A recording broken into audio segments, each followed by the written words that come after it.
Welcome to Unlocking the Matrix presentation 42, and I thought we'd look a little more in the way of details on the various buildings, particularly the banks. Now I featured this Pars Bank, which is now the Ipswich Building Society, and I've mentioned this before, but I thought I'd get some close-up photos of it. You'll notice these two panels on this corner, and there is, it looks almost to be smoothed by hand, sort of cement, and there looks to be an inscription under both of these. I'm hoping that with the right light conditions it might be able to possibly work out some of the letters on it. Also you've got this Antiquitech on the Corn Exchange, which I've mentioned before. Beautiful buildings anyway. So we'll move on to the next photo. I thought we'd have a bit of music again in the style of Jon Levi with this one. It's the Bruckner 7th Symphony organ transcription. Anyway, back to the building, and you'll see all these Phoenician sort of floral overlays here, and notice the similarity. You'll see these in church windows as well. This is clearly something to do with Antiquitech. And the neighbouring building, which is also part of the bank as well. Again, very sort of what they call Greco-Roman in its style, and there's no way this is the bottom of it. There is a lot more below this.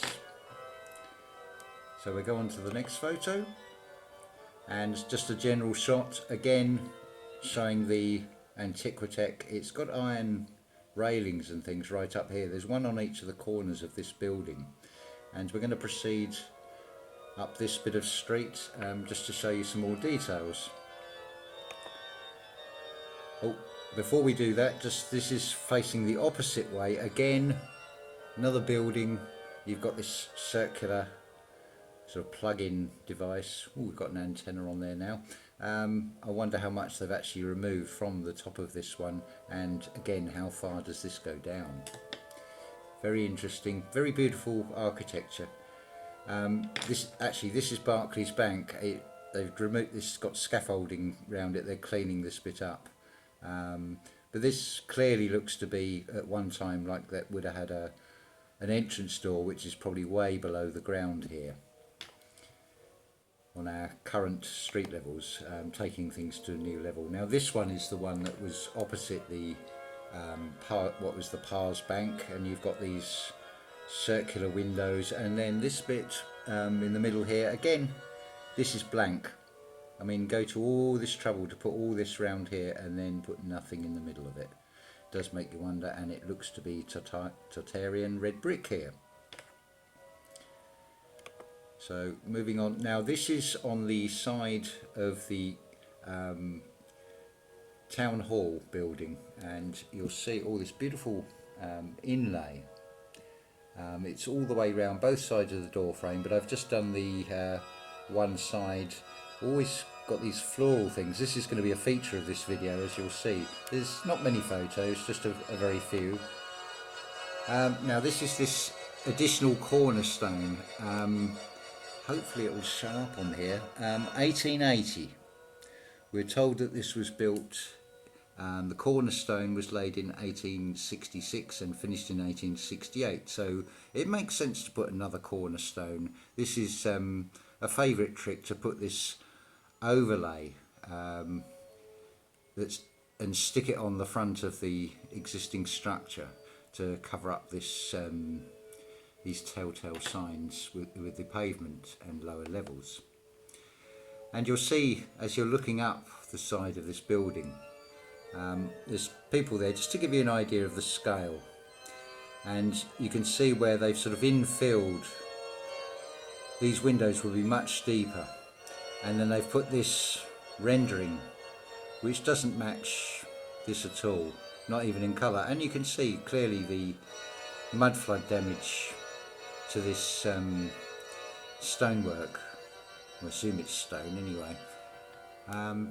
But yeah, so we're going to move up. It's this Lloyd's Archway building and the Lloyd's Bank we're going to go to in the next photo. And this is the entrance of the Lloyd's Bank. I mean, it's a beautiful building. Doesn't come out, I'm afraid, very clear, but you can see all these sort of Phoenician griffins and lions and things, and of course 2 pillars. Always this same theme with all these things. So I actually went in, before I went into the bank, I clocked these railings, and lo and behold, what do we see here? The top of an archway of another window, and here's your pavement, current pavement level here. So yes, I went, that's the under the archway, which used to be open to traffic. It's sort of 8-sided star. Seems to have quite a common theme with a lot of these buildings on the ceilings.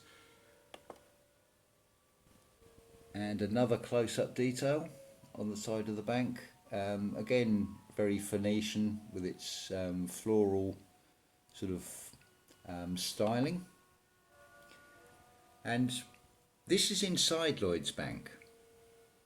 All this beautiful design is all inside the bank. It used to have beautiful oak counters as well, which they've ripped out.